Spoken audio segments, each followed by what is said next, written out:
আমরা লক্ষ্য করে দেখলাম বাংলাদেশের প্রত্যন্ত অঞ্চলে যেখানে একসময় যুবকরা নাটক করত, এবার তারা ইসলামী মাহফিল করা আরম্ভ করলো।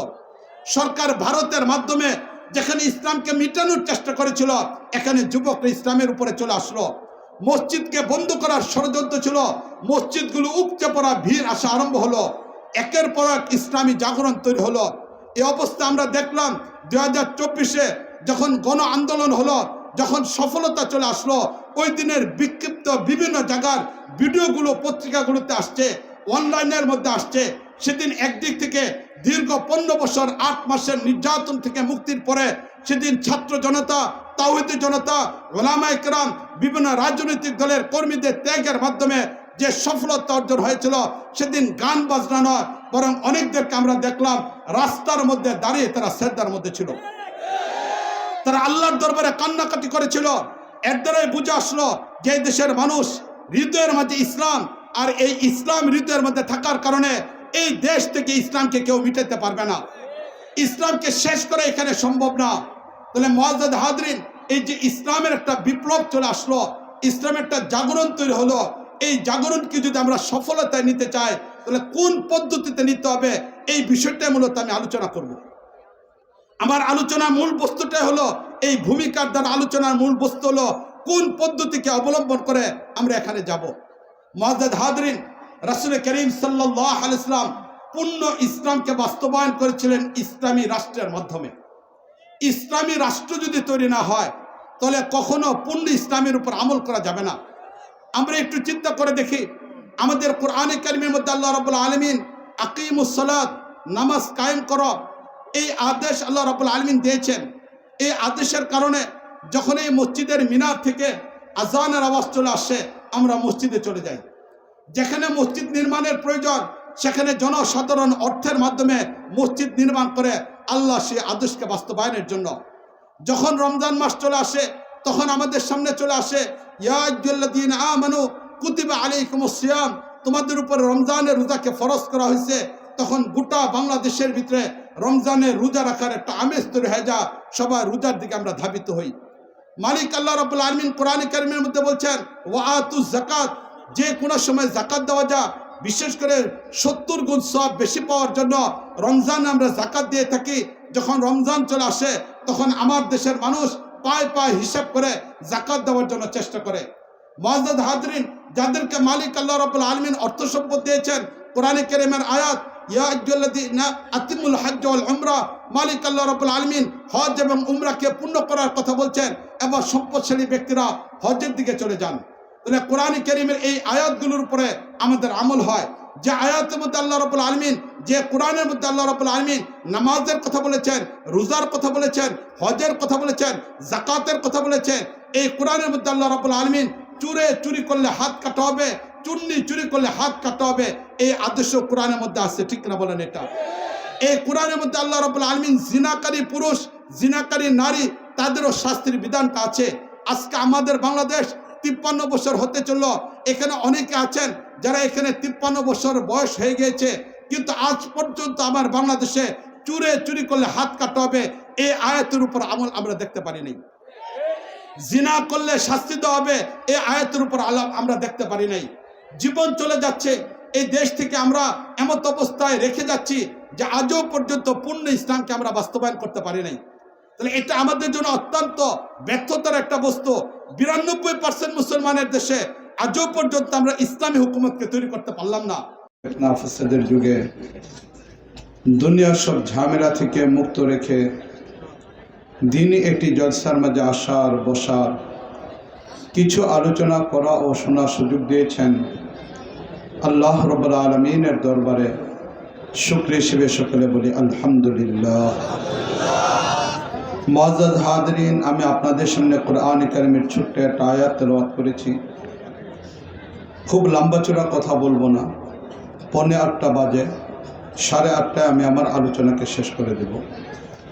এই অল্প সময়ের মধ্যে যেন আল্লাহ রাব্বুল আলামিন আমাদের সকলের উপকার হয় এমন কথাবার্তা বলা এবং শোনার তৌফিক দান করেন। মুআজ্জাজ হাজরিন, আমরা কম বেশি সবাই জানি যে জুলাই মাসে একটা বিপ্লবের মাধ্যমে আমাদের বাংলাদেশে দীর্ঘদিনের একটা শক্তিকে অপসারণ করে একটা আন্দোলন সফলতা এসেছে।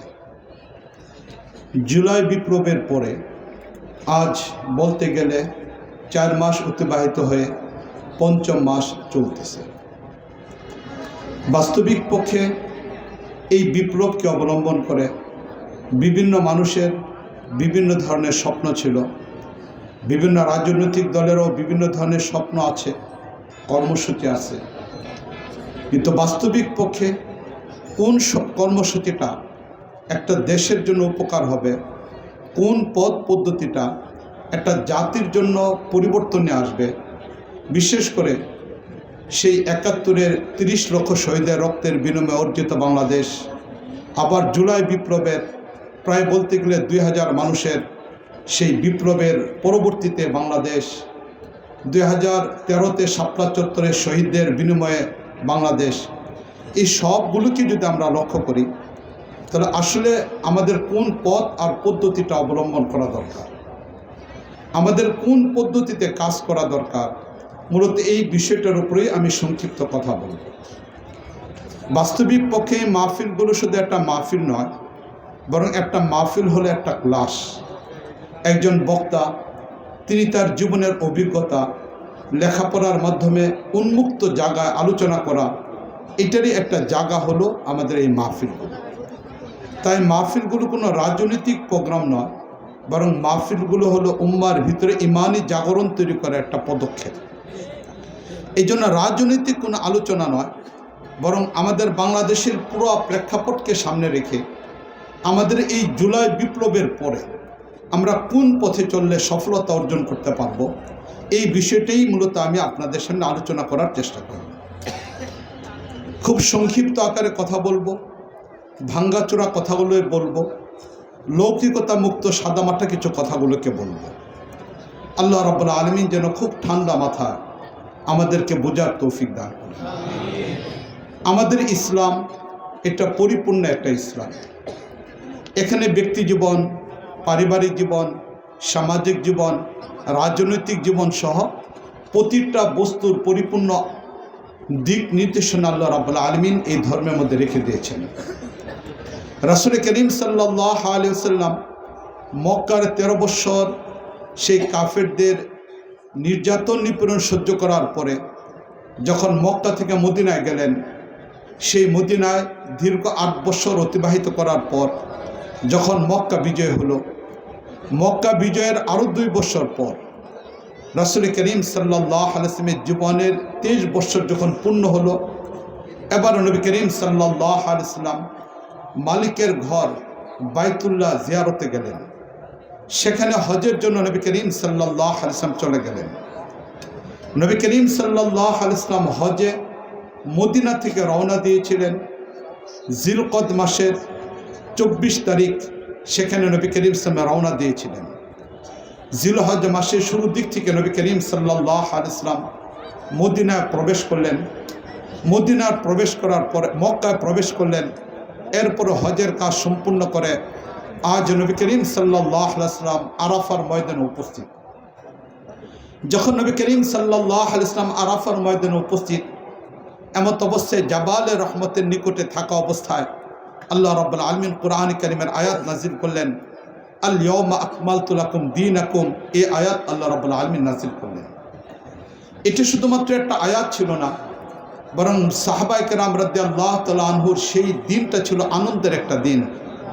সেদিন সাহাবায়ে কেরাম এই আয়াত অবতরণের পর সেই জাবালে রহমতের পাশে কেউ দাঁড়িয়ে দাঁড়িয়ে চিৎকার করে কাঁদতেছেন। সাহাবায়ে কেরামের হৃদয়ে মনে পড়ে গেল সেই প্রথম দিনের মক্কা ইসলাম গ্রহণের সেই নির্যাতনের অবস্থাগুলো মনে পড়ে গেল। সে আম্মার রাদিয়াল্লাহু তাআলা পরিবার যাদের প্রতি চরম পর্যায়ে নির্যাতন ছিল, যাদেরকে নবী করিম সাল্লাল্লাহু আলাইহি ওয়াসাল্লাম নিজে সহযোগিতা করতে পারতেছিলেন না, যে পরিবারের পাশ দিয়ে যাওয়ার সময় শুধু নবী বলতেন, ইসবিরু ইয়া আলে আম্মার, আম্মারের পরিবার তোমরা ধৈর্য ধারণ করো। সেই আম্মার রাদিয়াল্লাহু তাআলা পরিবারের কথা সাহাবায়ে কেরামের মনে পড়ে গেল। হযরত সুমাইয়া রাদিয়াল্লাহু তাআলা আনহা, যাকে নির্মমভাবে শহীদ করে দেওয়া হয়েছিল, তার কথা মনে পড়ে গেল। মনে পড়ে গেল হযরত বিলাল রাদিয়াল্লাহু তাআলা আনহুর কথা, যাকে উন্মুক্ত বালুতে রেখে বুকে পাথর চাপা দিয়ে নির্যাতন করা হতো। সে বিলাল রাদিয়াল্লাহু তাআলার কথা মনে পড়ে গেল। সুহাইব রাদিয়াল্লাহু তাআলা আনহু, যিনি মক্কা থেকে মদিনায় হিজরত করার সময় তার জীবনের সকল অর্থগুলোকে কাফেরদের হাতে তুলে দেওয়ার প্রয়োজন পড়েছিল। মনে পড়ে গেল সে খাব্বাব রাদিয়াল্লাহু তাআলার কথা, যাকে সেই মক্কার কাবার চত্বরের পাশেই তাকে শুলিতে চড়িয়ে হত্যা করা হচ্ছিল। তিনি হত্যার পূর্ব মুহূর্তে আকাশের দিকে যখন তাকাচ্ছিলেন, সেখান থেকেও চেহারাকে মাটির দিকে নিয়ে যাওয়া হয়। যখন তিনি কাবার দিকে তাকিয়েছিলেন, সেখান থেকেও তার চেহারাকে ফিরে দেওয়া হয়। কত নির্মমভাবে দুনিয়া থেকে চলে যাওয়ার পূর্ব মুহূর্তে সে আরশের মালিকের আরশের দিকে তাকানোর সুযোগ ছিল না। কাবার মালিকের দিকে, সে মালিকের ঘর, তার দিকেও তাকানোর কোনো সুযোগ ছিল না। যাকে শহীদ করে দেওয়া অবস্থায় তৎকালীন যুগের মক্কার কাফেররা আনন্দ করতেছিল। আর এমত অবস্থার মধ্যেও সে খাব্বাব রাদিয়াল্লাহু তাআলা আনহু তিনি বলতেছেন এই কথা, ফুস্তু রাব্বিল কাবা, কাবার মালিকের কসম আমি সফলতা অর্জন করতেছি। সাহাবায়ে কেরামের তখন মনে পড়ে গেল পেটে পাথর বাঁধার কথা, উহুদের যুদ্ধের ময়দানে শহীদদের কাফনের কাপড় দিতে না পারার যন্ত্রণার কথা। ওই তো হামজা রাদিয়াল্লাহু তাআলা আনহু, যাকে 3 টুকরা কাফনের কাপড় পর্যন্ত দেওয়া যায় নাই। হযরত মুসআব রাদিয়াল্লাহু তাআলা আনহু, তাকে 1 টুকরাও পূর্ণ কাফনের কাপড় দেওয়া যায়নি। এই দীর্ঘ 23 বছর নির্যাতনের কথা মনে পড়ছে। তাই সাহাবায়ে কেরাম এই আয়াত অবতরণের পরে কান্না করা আরম্ভ করলেন। এক একজন সাহাবায়ে কেরাম খুশি হয়ে গেলেন, তাদের ত্যাগ এবং কুরবানি সফলতা পেয়েছে, তাদের আত্মত্যাগ আজ সফলতা পেয়েছে। সেই সন্তান হারানো বাবারা চিৎকার করে কাঁদতেছেন যে তাদের এই সন্তান হারানোর বেদনা সফলতা পেয়েছে। সে এতিম বাচ্চারা আজকে আনন্দ প্রকাশ করতেছে, তাদের বাবা হারানোর বেদনা আজকে পূর্ণতা পেয়েছে। রাসূল করিম সাল্লাল্লাহু আলাইহি ওয়াসাল্লামের উপর আয়াত নাযিল হয়েছে, আল-ইয়াওমা আকমালতু লাকুম দীনাকুম। এটা ছিল সেদিন মুসলমানদের আনন্দের সর্বোচ্চ পর্যায়ের একটা বস্তু। এর মাধ্যমে আল্লাহ রাব্বুল আলামিন ইসলামকে পূর্ণতায় পৌঁছে দিয়েছেন। তা আমাদের ইসলাম পরিপূর্ণ একটা ইসলাম, সেখানে কোথাও কোনো ধরনের অসম্পূর্ণতা নেই। তাই ইসলামের উপরে চলতে গেলে একজন মুসলমান তার ব্যক্তি জীবন, পারিবারিক জীবন, সামাজিক জীবন, রাষ্ট্রীয় জীবন, কোথাও কোনো ধরনের অন্যের কাছ থেকে আদর্শ গ্রহণ করা প্রয়োজন নেই। কার্ল মার্কস থেকে তার আদর্শ গ্রহণের প্রয়োজন নেই, লেনিনের কাছ থেকে আদর্শ গ্রহণের প্রয়োজন নেই, আব্রাহাম লিঙ্কনের কাছ থেকে আদর্শ গ্রহণের প্রয়োজন নেই, পুঁজিবাদী অর্থ ব্যবস্থা থেকে তার আদর্শ গ্রহণের প্রয়োজন নেই, সমাজতন্ত্র থেকে তার আদর্শ গ্রহণের প্রয়োজন নেই, গণতন্ত্রের সেই ধোঁকা থেকে তার আদর্শ গ্রহণ করা কোনো প্রয়োজন নেই, কারো কাছ থেকে আদর্শ গ্রহণ করা প্রয়োজন নেই। বরং ইসলাম পরিপূর্ণ একটা জীবন ব্যবস্থা। আল্লাহ রাব্বুল আলামিন ইসলামের ভিতরে সব কিছুকে রেখে দিয়েছেন। সৈয়দ সুলাইমান নদভী রাহমাতুল্লাহ আলাইহি, যিনি ভারতের উল্লেখযোগ্য এক মহান ব্যক্তি, রাসূল করিম সাল্লাল্লাহু আলাইহি ওয়াসাল্লামের সিরাতের উপরে যিনি ভারতে ব্যাপকভাবে কাজ করেছেন, যিনি রাসূল করিম সাল্লাল্লাহু আলাইহি ওয়াসাল্লামের সিরাতকে মানুষের সামনে সুন্দরভাবে উপস্থাপন করেছেন, সেই সুলাইমান নদভী রাহমাতুল্লাহ আলাইহি তিনি খুতবাত মাদ্রাজের ভিতরে এই কথাটাকে উপস্থাপন করেছেন। তুমি যদি একজন এতিম বাচ্চা হয়ে থাকো, তাহলে তুমি তাকিয়ে দেখো নবী মুহাম্মদের দিকে, যার বাবা আব্দুল্লাহ জন্মগ্রহণ করার পূর্বে মৃত্যুবরণ করেছিল। সুতরাং তুমি এতিম মুহাম্মদ থেকে তোমার আদর্শ খুঁজে পাবে। তুমি যদি কৈশোরের কোনো দুরন্তপনার বাচ্চা হয়ে থাকো, তাহলেও তুমি তাকিয়ে দেখো নবী মুহাম্মদের দিকে, তোমার জীবনের আদর্শ তার থেকে তুমি খুঁজে পাবে। তুমি যদি অল্প বয়সে অন্যের উপরে নির্ভরশীল কোনো ব্যক্তি হয়ে থাকো, যেমন নবী 8 বছর বয়সে তার দাদা ইন্তেকাল করেছিল এবং এরপর থেকে নিয়ে চাচার পরিবারে নির্ভরশীল একজন ব্যক্তি ছিলেন, তাহলেও তুমি অন্য কারো কাছ থেকে আদর্শ গ্রহণের প্রয়োজন নেই। অসহায় একজন ব্যক্তি নিজের জীবন কিভাবে কাটাইতে হয় তার দিক নির্দেশনা তুমি নবীর কাছ থেকে পাবে। সাহাবায়ে কেরাম জিজ্ঞেস করেছিলেন, হে আল্লাহ নবী, যখন আপনি চাচার উপর নির্ভর হলেন তখন আপনি কি করতেন? নবী করিম সাল্লাল্লাহু আলাইহি ওয়াসাল্লাম উত্তর দিয়েছিলেন, তখন চাচার পরিবারের বোঝা হতে চাই নাই, বরং আমি মক্কার মানুষগুলোর 1 টাকার বিনিময়ে বকরি চড়াতাম আর এই টাকা অর্জন করে চাচার পরিবারকে সহযোগিতা করার চেষ্টা করতাম। এই অসহায় অবস্থাও অন্যের উপর নির্ভর হয় নাই। তুমি যদি কোনো ব্যবসায়ী মানুষ হয়ে থাকো, তাহলেও তুমি তাকিয়ে দেখো নবী মুহাম্মদের দিকে, যিনি 12 বছর বয়সে চাচার সাথে ব্যবসা করার জন্য যাচ্ছেন। তুমি যদি কোনো সাংগঠনিক ব্যক্তি হয়ে থাকো তাহলেও তুমি তাকিয়ে দেখো 16 অথবা 18 বছর মোহাম্মদের দিকে, যখন ওই সময়ে মক্কার ভিতরে দীর্ঘদিনের চলমান একটা যুদ্ধ, এই যুদ্ধকে বন্ধ করার জন্য সংগঠন তৈরি করা হলো হিলফুল ফুদুল। সেই সংগঠনের একজন সক্রিয় কর্মী নবী মোহাম্মদ। তাই তুমি কোনো সাংগঠনিক ব্যক্তি হতে চাও, নবী মোহাম্মদের কাছ থেকে তুমি আদর্শ গ্রহণ করো। তুমি যদি কোনো চাকরিজীবী মানুষ হয়ে থাকো তাহলে তুমি তাকিয়ে দেখো নবী মোহাম্মদের দিকে, যিনি 24 বছর বয়সে খাদিজা রাদিয়াল্লাহু তাআলা আনহা যখন মুসলমান হন নাই, তার ব্যবসায়ীর সাথে চাকরির চুক্তির মাধ্যমে তিনি সেখানে কাজ করে যাচ্ছেন। তুমি তোমার জীবনের আদর্শ খুঁজে পাবে। তুমি যদি ছাত্র হয়ে থাকো তাকিয়ে দেখো নবী মোহাম্মদের দিকে, যিনি 39 বছর বয়সে দীর্ঘ 6 মাস পর্যন্ত গারে হেরায় বসে আছেন, জিব্রাইলের সামনে ছাত্র অবস্থায় বসে আছেন। নবুয়তের 23টা বছরে জিব্রাইল থেকে ইলম অর্জন করতেছেন, জিব্রাইলের মধ্যস্থতায় মালিকের পক্ষ থেকে ইলম অর্জন করতেছেন। তুমি তোমার ছাত্র জীবনের আদর্শ নবী মোহাম্মদের কাছ থেকে খুঁজে পাবে। তুমি যদি শিক্ষক হয়ে থাকো তাকে দেখো নবী মোহাম্মদের দিকে, কখনো তাকে খুঁজে পাবে কাবার চত্বরে, কখনো তুমি খুঁজে পাবে দারুল আরকামের ভিতরে, কখনো তুমি শিক্ষক খুঁজে পাবে সেই সুফা মাদ্রাসা যিনি ছাত্রদেরকে পড়াচ্ছেন, তার কাছ থেকে তুমি আদর্শ খুঁজে পাবে। তুমি যদি কোনো খানকার ব্যক্তি হয়ে থাকো তাকে দেখো নবী মোহাম্মদের দিকে, যিনি মসজিদে নববীর কোনো এক কোণা তার মুরিদদেরকে জিকির শেখাচ্ছেন। তুমি যদি কোনো পরাজিত দলের কর্মী হয়ে থাকো তাকে দেখো নবী মোহাম্মদের দিকে, যিনি উহুদের যুদ্ধের ময়দানে পরাজিত একজন সৈনিক, তার জীবন থেকে তুমি আদর্শ খুঁজে পাবে। তুমি যদি কোনো একজন রাজনীতিবিদ হয়ে থাকো তাকে দেখো নবী মোহাম্মদের দিকে, মক্কা থেকে মদিনা যাওয়ার পথে যিনি মদিনায় গেলেন, যাওয়ার পরে তৎকালীন যুগের ইহুদি এবং খ্রিস্টান যারা মদিনায় বসবাস করত তাদের সাথে রাজনৈতিক কার্যক্রমের মাধ্যমে মদিনায় খেলাফত মিনহাজুন নবুওয়াত তৈরি করে ফেললেন। তুমি তার কাছ থেকে আদর্শ খুঁজে পাবে। তুমি যদি বিজয় কোনো দলের সৈনিক হয়ে থাকো তাকে দেখো নবী মোহাম্মদের দিকে, যিনি মক্কা বিজয়ে দীর্ঘ 21 বছর পরে যাদের দ্বারা নির্যাতিত হয়েছেন, মক্কায় 13 বছর যাদের দ্বারা নির্যাতিত হয়েছেন বদরের প্রান্তরে, কখনো উহুদের প্রান্তরে, কখনো খন্দকের ময়দানে, তুমি তোমার জীবনের আদর্শ খুঁজে পাবে নবী মোহাম্মদের কাছ থেকে। তুমি যদি পিতা হয়ে থাকো তাকে দেখো নবী মোহাম্মদের দিকে, যার ঘরে 4 জন কন্যা সন্তান 3 জন মেয়ে সন্তান রয়েছে। তুমি যদি একজন স্বামী হয়ে থাকো তাকে দেখো নবী মোহাম্মদের দিকে, যার ঘরে একই সময়ে 9 জন স্ত্রী রয়েছেন। মুআজ্জাদ হাজরিন, তুমি যেই হও না কেন, যেখানেই থাকো না কেন, যে অবস্থায় থাকো না কেন, মালিক আল্লাহ রাব্বুল আলামিন ইসলামকে পূর্ণ করেছেন আর নবী মোহাম্মদের মাঝে আল্লাহ রাব্বুল আলামিন আদর্শকে রেখে দিয়েছেন। মালিক ঘোষণাই করেছেন লাকাদ কানা লাকুম ফি রাসূলিল্লাহি উসওয়াতুন হাসানাহ, নবী মুহাম্মদের মধ্যে আল্লাহ রাব্বুল আলামিন আদর্শকে রেখে দিয়েছেন। এই তো হলো আমাদের ইসলাম, যে ইসলাম পরিপূর্ণ একটা জীবন ব্যবস্থা। তাই আমাদের একজন মুসলমানের অন্য কারো কাছ থেকে কিছু নেওয়ার প্রয়োজন নেই, কোনো ব্যক্তি জীবনেও নেওয়ার প্রয়োজন নেই, পারিবারিক জীবনেও নেওয়ার দরকার নেই, সামাজিক জীবনেও নেওয়ার প্রয়োজন নেই, রাজনৈতিক জীবনে কাউকে নেতা বানানোর প্রয়োজন নেই। বরং আমাদের সামনে রাসূল করিম সাল্লাল্লাহু আলাইহি ওয়াসাল্লাম হলেন আদর্শ, ওনার জীবনের মাঝেই আমাদের সব কিছু রয়েছে। এই পূর্ণতা ইসলামের বড় একটা বৈশিষ্ট্য। দ্বিতীয় নাম্বার, ইসলাম এমন একটা ধর্ম যেখানে অস্পষ্ট বলতে কিছু নেই, কেউ বুঝবে কেউ বুঝবে না এমন কোনো মাসলা ইসলামের ভিতরে নেই।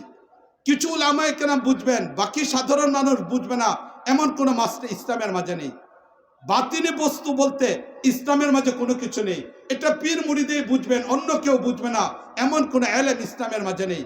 বরং ইসলাম পরিষ্কার পরিচ্ছন্ন একটা ধর্ম, সেখানে এমন বস্তু রয়েছে যা প্রতিটা মানুষ বুঝতে পারবে, প্রতিটা মানুষ আমল করতে পারবে, প্রতিটা মানুষ তার থেকে আদর্শ গ্রহণ করতে পারবে।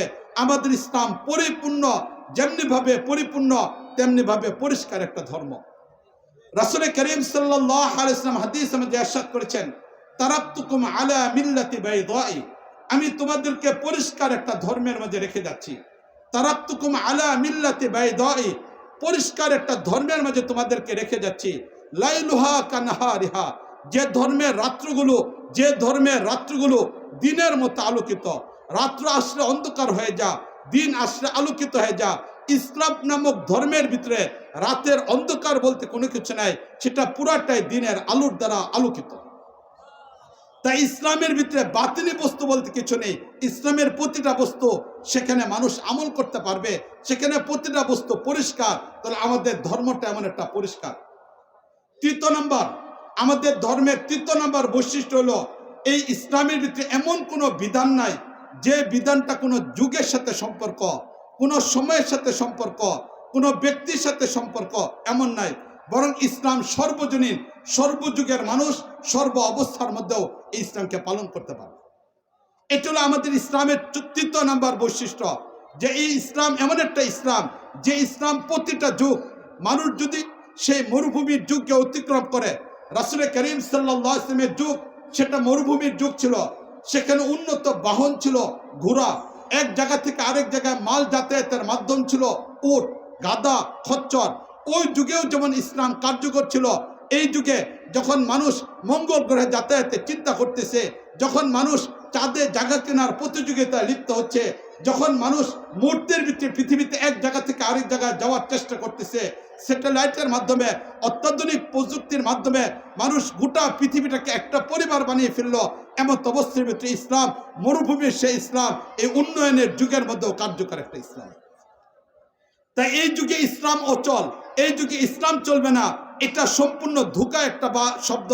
বরং কোনো ব্যক্তি যদি এই কথা বলে এই যুগে ইসলাম চলবে না, এই আধুনিক যুগে ইসলাম অকার্যকর, এই আধুনিক যুগে ইসলামী অর্থনীতি কার্যকর হবে না, এই যুগে ইসলামী রাষ্ট্র কার্যকর করা যাবে না, এই চিন্তা চেতনা যদি কেউ করে তাহলে সে মুসলমান থাকবে না, ইসলাম থেকে বের হয়ে যাবে।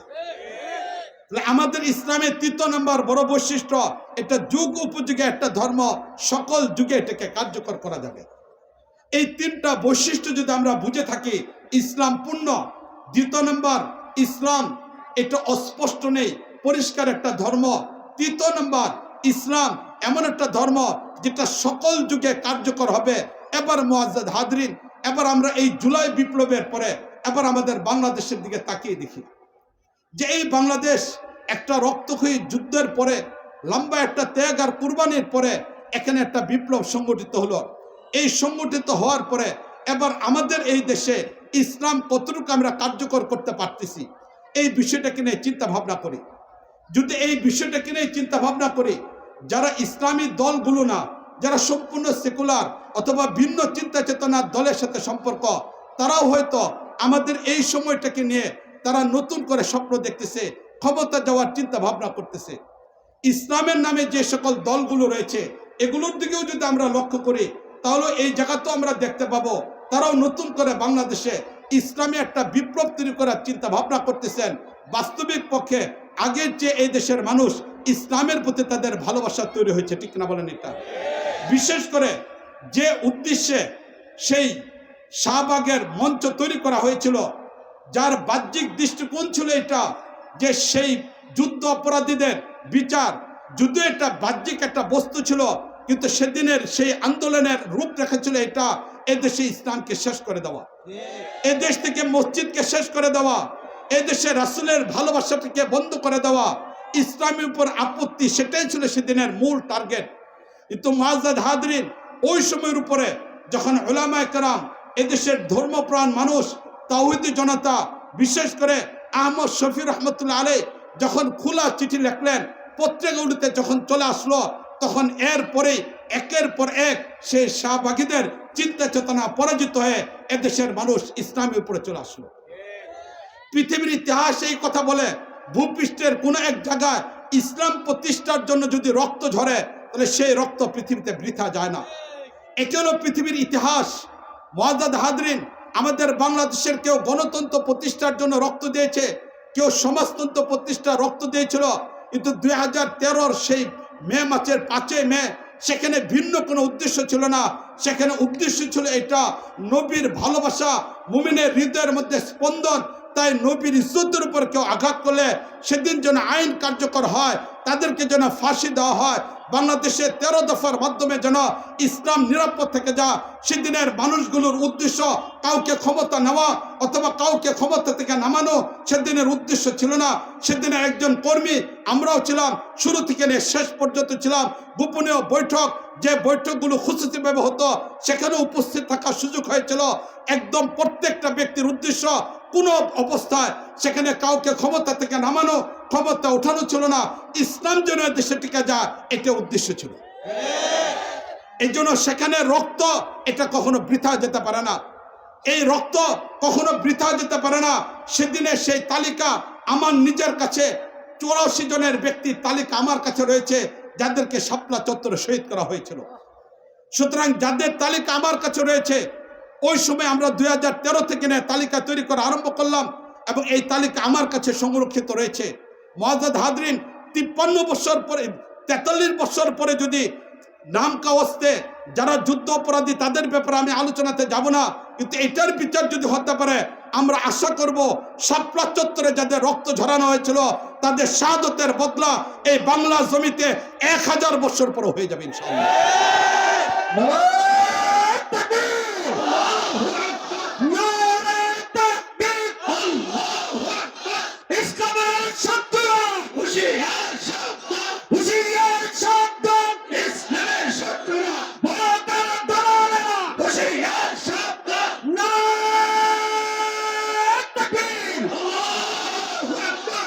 তো মুআজ্জাজ হাজরিন বলতেছিলাম এই কথা যে পৃথিবীর ইতিহাসে কোথাও রক্ত ঝরলে সেই রক্ত বৃথা যায় না।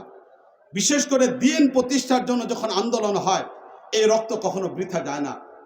গোটা পৃথিবীর ইতিহাসের দিকে আমি যাব না, শুধু যদি ভারত উপমহাদেশের ইতিহাসের দিকে আমি তাকিয়ে দেখি, তাহলে শুধু এতটুকুই বলতে চাই, 1833-এ বালাকোটের প্রান্তরে সৈয়দ আহমদ শহীদ রহমতুল্লাহ আলাই, ইসমাইল শহীদ রহমতুল্লাহ আলাই, আব্দুল হাই লখনবী রহমতুল্লাহ আলাই, ভারতের ইমামুল হিন্দ শাউলিউল্লাহ মুহাদ্দিস দেহলভী রহমতুল্লাহ আলাই পরিবারের মাধ্যমে ব্রিটিশ বিরুদ্ধে যে আন্দোলন তৈরি হচ্ছিল, সেই আন্দোলনকে অবলম্বন করে শেষ পর্যন্ত 1806, 1817, 1818, 1833 বালাকোটের ময়দানে যখন সৈয়দ আহমদ শহীদ রহমতুল্লাহ আলের মাধ্যমে, ইসমাইল শহীদ রহমতুল্লাহ আলের মাধ্যমে, আব্দুল হাই লখনবী রহমতুল্লাহ আলের মাধ্যমে বালাকোটের ময়দানে ইসলামকে টিকে রাখার জন্য ব্রিটিশদের বিপক্ষে জাহাদ হয়েছিল, সেই জাহাদের ভিতরে যদিও সেদিন ইসমাইল শহীদ রহমতুল্লাহ আলাই শাহাদত বরণ করেছিলেন, যদিও সেদিন আহমদ শহীদ রহমতুল্লাহ ইন্তেকাল করেছিলেন, শাহাদত বরণ করেছিলেন, আব্দুল হাই লখনবী রহমতুল্লাহ আলাই শাহাদত বরণ করেছিলেন,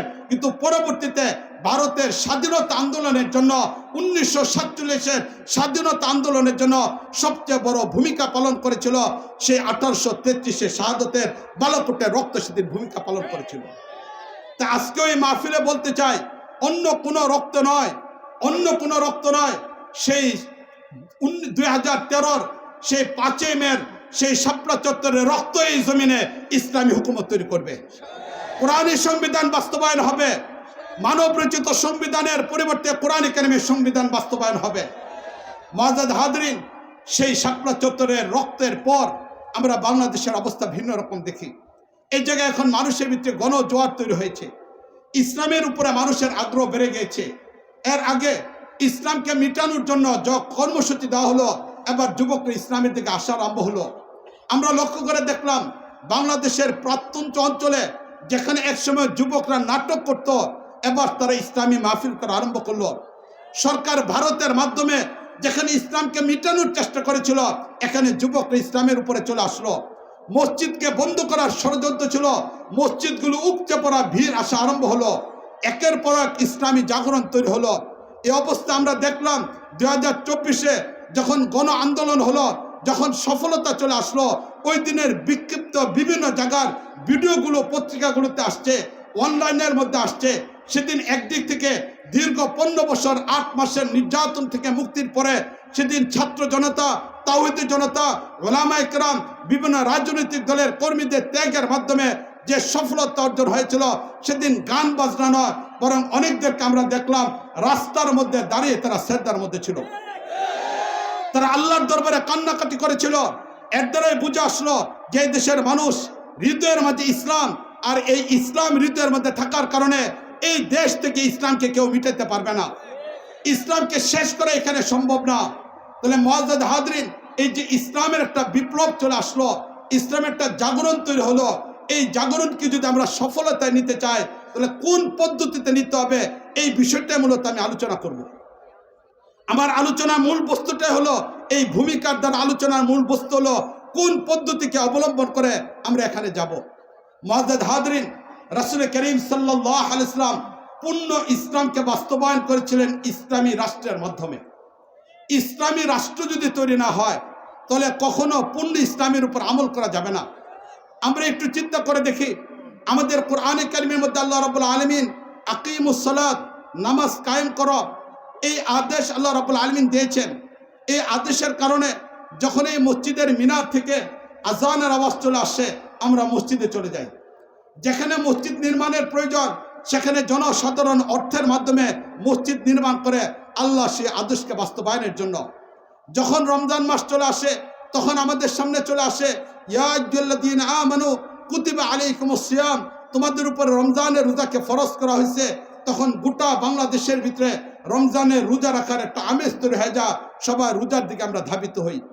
মালিক আল্লাহ রাব্বুল আলামিন কোরআনে কারিমের মধ্যে বলছেন ওয়া আতুজ যাকাত, যে কোনো সময় জাকাত দেওয়া যায়, বিশেষ করে 70 গুণ সওয়াব বেশি পাওয়ার জন্য রমজানে আমরা জাকাত দিয়ে থাকি।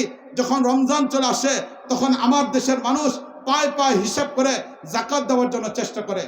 মুআজ্জাজ হাজরিন, যাদেরকে মালিক আল্লাহ রাব্বুল আলামিন অর্থ সম্পদ দিয়েছেন, কোরআনে কারিমের আয়াত ইয়া আইয়ুহাল্লাযীনা আতিমুল হজ্জ ওয়াল উমরা, মালিক আল্লাহ রাব্বুল আলামিন হজ এবং উমরাকে পূর্ণ করার কথা বলছেন এবং সম্পদশালী ব্যক্তিরা হজের দিকে চলে যান।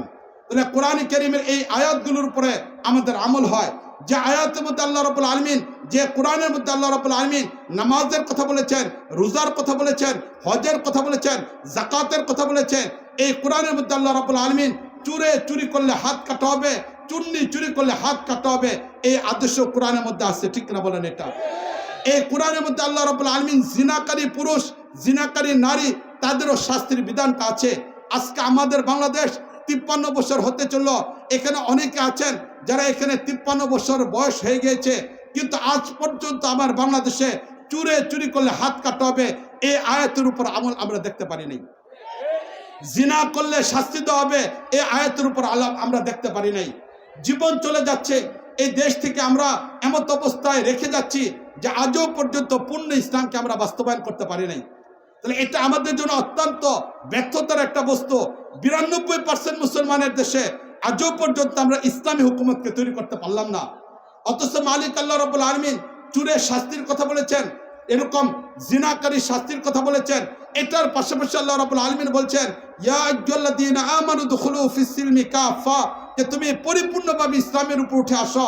তাই ইসলামটাকে রাষ্ট্রীয়ভাবে বাস্তবায়ন না করার কারণে আমরা পূর্ণ ইসলামের উপর আসতে পারলাম না। এই কারণে ইসলাম যদি পরিপূর্ণ না হয় তাহলে অসম্পূর্ণ মুসলমান, আর এই অসম্পূর্ণ অবস্থায় দুনিয়া থেকে যাওয়া এটা কখনো আমাদের জন্য কল্যাণকর হতে পারে না, সফলতা আসতে পারে না। ইসলামের কিছু বিধান মানা আর কিছু বিধানকে না মানা এটা মুসলমানদের বৈশিষ্ট্য হতে পারে না। মুসলমানদের মূল বৈশিষ্ট্য হলে এটা মালিকের পক্ষ থেকে আদেশ চলে আসছে, মুসলমান তাৎক্ষণিকভাবে এটা আমল করবে। আল্লাহর পক্ষ থেকে আদেশ মুসলমান মেনে নেবে, নবী বলছেন মুসলমানরা জীবন দিয়ে দিবে, এটা হলো মুসলমানদের বৈশিষ্ট্য। কিছু মানা আর কিছু না মানা এটা ইহুদিদের বৈশিষ্ট্য, যার ব্যাপারে মালিক আল্লাহ রাব্বুল আলামিন কোরআনে কারিমের মধ্যে ইরশাদ করেছেন আফাতুমিনুনা বিবাদিল কিতাব ওয়া তাকফুরুনা বিবাদিন, কিছু মানো কিছু মানো না, এটা ইহুদিদের বৈশিষ্ট্য, এটা মুসলমানদের বৈশিষ্ট্য হতে পারে না। মসজিদে গেলে মুসলমান, বাইরে গেলে ব্যবসার মধ্যে মুসলমান না, এটা মুসলমানের পরিচয় হতে পারে না। কিছু অংশের মধ্যে ইসলাম মানবে, রাজনীতিতে ইসলাম থাকবে না, রাষ্ট্রে ইসলাম থাকবে না, পারিবারিক জীবনে ইসলাম থাকবে না, বিবাহ শাদীতে ইসলাম থাকবে না, স্কুলে যাওয়ার পর ইসলাম থাকবে না, চাকরিতে ইসলাম থাকবে না, এমন ধর্ম ইসলাম না। ইসলাম কিছু মানবো কিছু মানবো না এমন ধর্ম না, ইসলাম হলো পরিপূর্ণভাবে মানতে হবে। এই জন্য ইসলাম এটা পরিপূর্ণ একটা ধর্ম। আজকে আমরা লক্ষ্য করে দেখলাম আমার বাংলাদেশে ইসলামী হুকুমত না থাকার কারণে এই জটিলতা তৈরি হয়েছে যে আজ আমরা আমাদের শিক্ষাকে ইসলামের আলোকে সাজাইতে পারলাম না, রাজনীতিটা ইসলামের আলোকে সাজাইতে পারলাম না, আমরা কোনোটা ইসলামের আলোকে সাজাইতে পারলাম না, ঠিক কিনা বলেন? এটা অথচ রাসূল করিম সাল্লাল্লাহু আলাইহি ওয়াসাল্লাম মক্কা থেকে মদিনায় গেলেন। মদিনা যাওয়ার পরে নবী করিম সাল্লাল্লাহু আলাইহি ওয়াসাল্লাম নবুয়ত পেলেন 610 খ্রিস্টাব্দে। নবী নবুয়ত পেলেন 610 খ্রিস্টাব্দে, মক্কায় 13 বছর কাটালেন। এই হিসেবে 623 খ্রিস্টাব্দে নবী করিম সাল্লাল্লাহু আলাইহি ওয়াসাল্লাম মদিনায় চলে গেলেন। মদিনা যাওয়ার পরেই নবী করিম সাল্লাল্লাহু আলাইহি ওয়াসাল্লাম ইসলামী রাষ্ট্র ব্যবস্থা তৈরি করলেন। এই ইসলামী রাষ্ট্র ব্যবস্থা নবী ইসলাম তৈরি করলেন।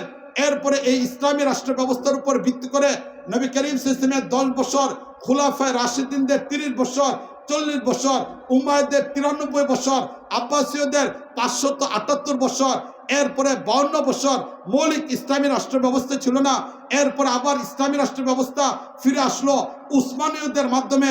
1924 পর্যন্ত মুসলিম বিশ্বে ইসলামী খেলাফত ব্যবস্থা ছিল। এই ইসলামী খেলাফত ব্যবস্থা মুসলিম বিশ্বের ভিতরে 1924 পর্যন্ত ইসলামী খেলাফত ব্যবস্থা ছিল।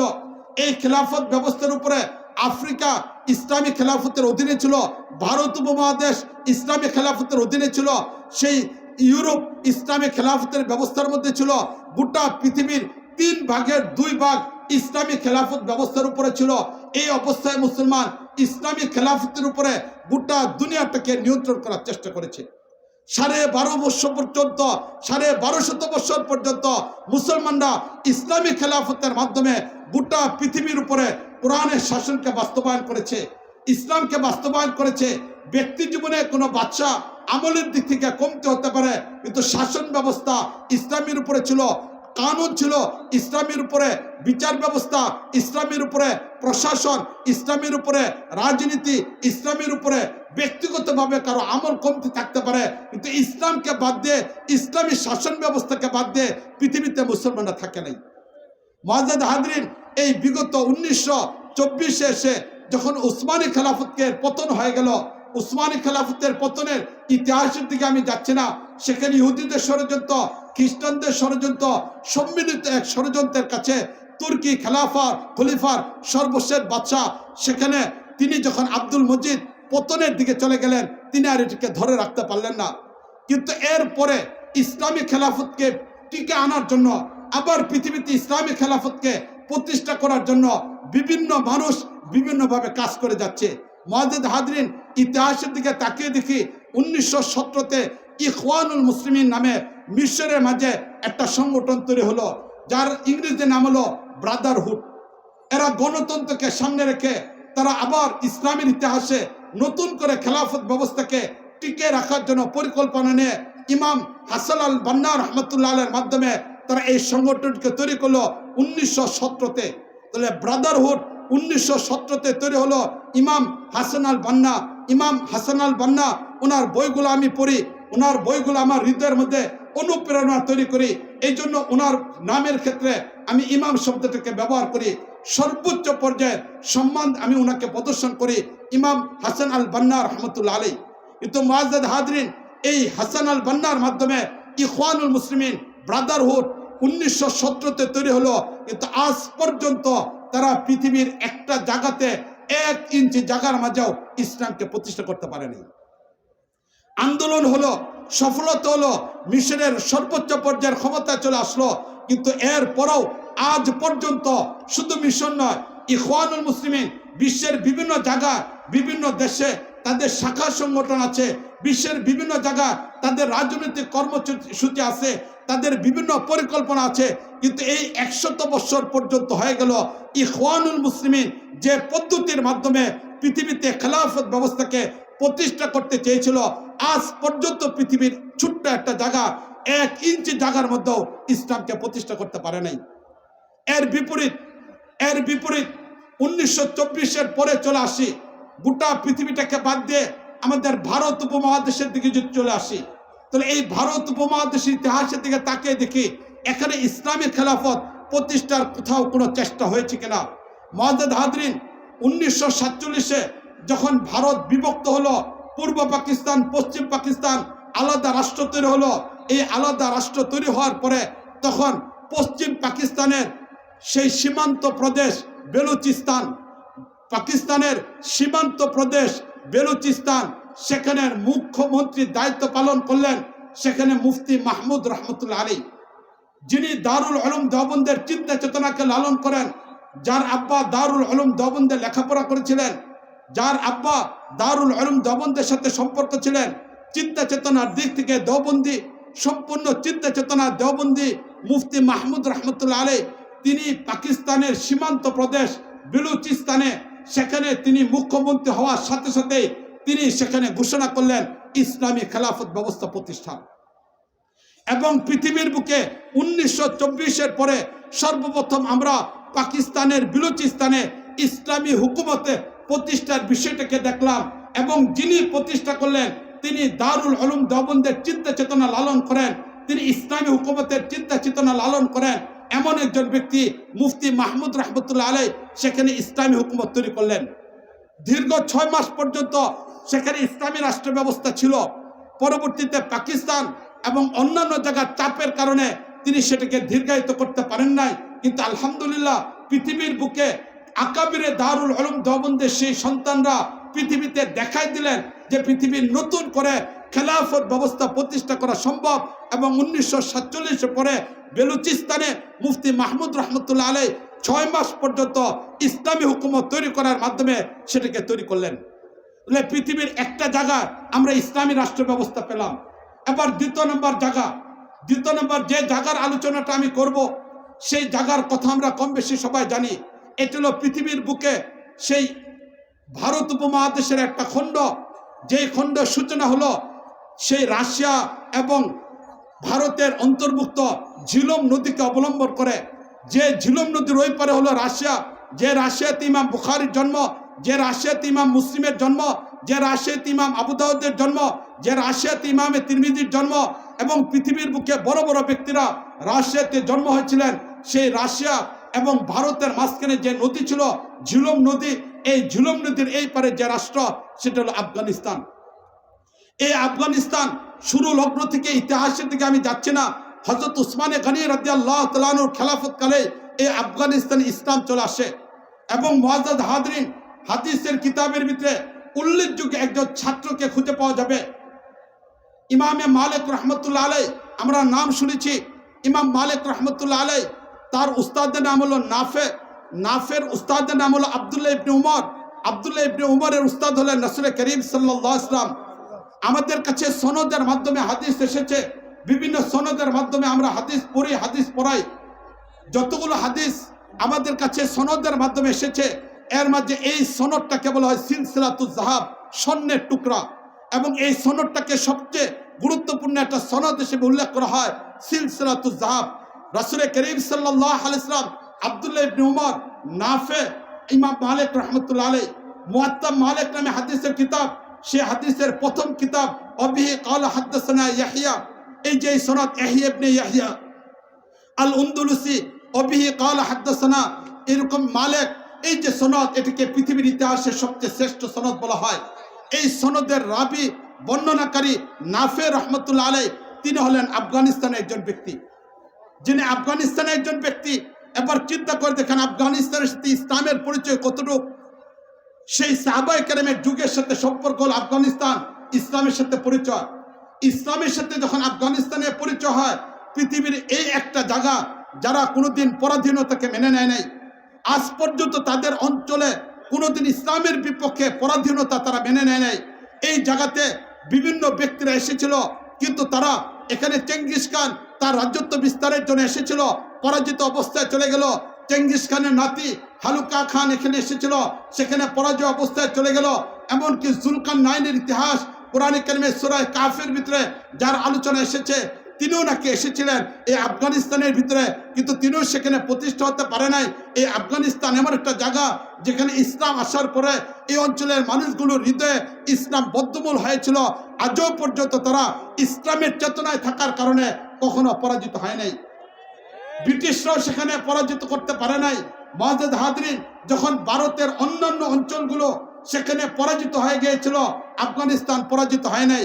সর্বশেষ 1918-তে সেখানে রাশিয়া এসেছিল, সেখানে পরাজয় করার জন্য রাশিয়া টিকতে পারে নাই, রাশিয়া চলে যায়।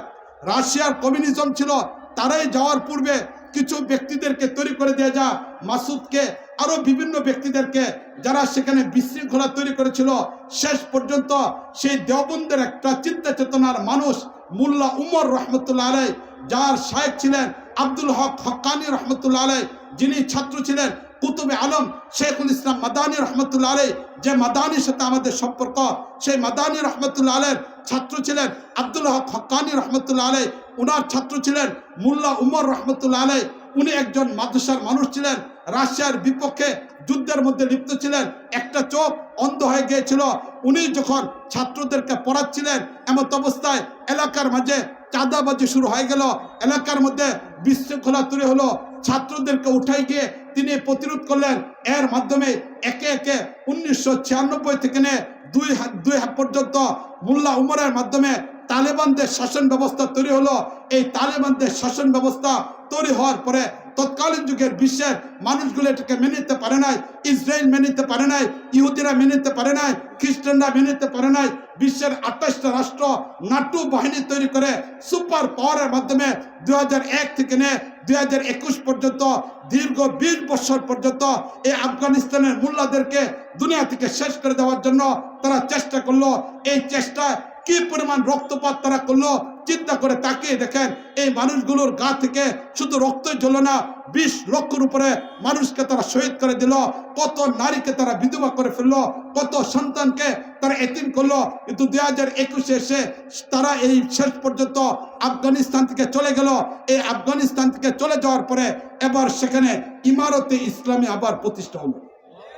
তাহলে 1924 পরে দ্বিতীয় পৃথিবীর আরেকটা জায়গা, যে জায়গাতে আমরা দেখতে পেলাম ইমারতে ইসলামিয়া তৈরি হলো।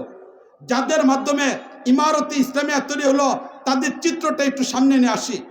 একদিক থেকে মুফতি মাহমুদ রহমতুল্লাহ আলাইহি, যার নামের আগ দিয়ে মুফতি, যিনি চিন্তা চেতনার দিক থেকে দারুল উলুম দেওবন্দের চিন্তাকে লালন করেন, পূর্ণ ইসলামের পক্ষে তিনি সেখানে সীমান্ত প্রদেশে বিলুচিস্তানে ইসলামী হুকুমত তৈরি করলেন। দ্বিতীয় নম্বর আফগানিস্তান, সেখানে ইসলামী হুকুমত তৈরি হলো।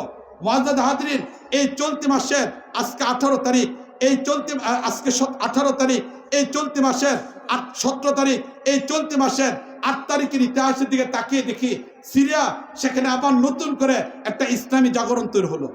যে সিরিয়াতে নতুন করে ইসলামের জাগরণ হলো, নবী করিম সাল্লাল্লাহু আলাইহি ওয়াসাল্লাম তার হাদিসের ভিতরে সিরিয়ার ব্যাপারে বরকতের দোয়া করেছিলেন। সিরিয়া হলো পৃথিবীর ওই জায়গা যে জায়গাকে নবী করিম সাল্লাল্লাহু আলাইহি ওয়াসাল্লাম নিজের জায়গা বলে ঘোষণা করেছিলেন। নবী তার দোয়ার মধ্যে এই কথা বলেছিলেন, আল্লাহুম্মা বারিক লানা ফি শামিনা ও ফি ইয়ামিনিনা, হে আল্লাহ আমাদের ইয়ামান, আমাদের শামে এটিকে বিজয় দান করো। মুআজ্জাদ হাজরিন, নবী করিম সাল্লাল্লাহু আলাইহি ওয়াসাল্লাম সিরিয়ার মানুষের জন্য, শামের মানুষের জন্য দোয়া করলেন। নবী বিজয় অর্জন করে যেতে পারেন নাই, দুনিয়া থেকে চলে গেলেন। নবীর পরে আবু বকর রাদিয়াল্লাহু তাআলা আনহু খলিফাতুল মুসলিমিন, 2 বছর 2 মাস 10 দিন খলিফা, তিনিও বিজয় অর্জন করতে পারেন নাই। পরবর্তীতে খলিফা হলেন হযরত উমর ফারুক রাদিয়াল্লাহু তাআলা আনহু। তিনি খেলাফতে থাকা অবস্থায় 7 বছর তিনি ছিলেন, 10 বছর। 7ম বছরে এই সিরিয়া মুসলমানদের অধীনে চলে আসলো। মুসলমানদের অধীনে চলে আসার পরে এই সিরিয়া শিক্ষা কার্যক্রমকে চালানোর জন্য আবু দারদা রাদিয়াল্লাহু তাআলাকে পাঠিয়ে দেওয়া হয়। এই সিরিয়ার শিক্ষা কার্যক্রমকে পরিচালনা করার জন্য রাসূল করিম সাহাবী মুআয ইবনে জাবাল রাদিয়াল্লাহু তাআলাকে পাঠিয়ে দেওয়া হয়। এই সিরিয়াতে শিক্ষা কার্যক্রমকে পরিচালনা করার জন্য উবাই ইবনে কাব রাদিয়াল্লাহু তাআলাকে পাঠিয়ে দেওয়া হয়। প্রশাসনিক দায়িত্ব দিয়ে হযরত মুআবিয়া রাদিয়াল্লাহু তাআলাকে পাঠিয়ে দেওয়া হয়। মুআবিয়া রাদিয়াল্লাহু তাআলা এই সিরিয়াতে হযরত উমর ফারুক রাদিয়াল্লাহু তাআলার সময় থেকে নিয়ে গভর্নর, হযরত উসমান রাদিয়াল্লাহু তাআলার যুগে গভর্নর, হযরত আলী রাদিয়াল্লাহু তাআলার যুগে গভর্নর, দীর্ঘ 20 বছরের গভর্নর হযরত মুআবিয়া রাদিয়াল্লাহু তাআলা এই সিরিয়াকে তিনি তৈরি করলেন।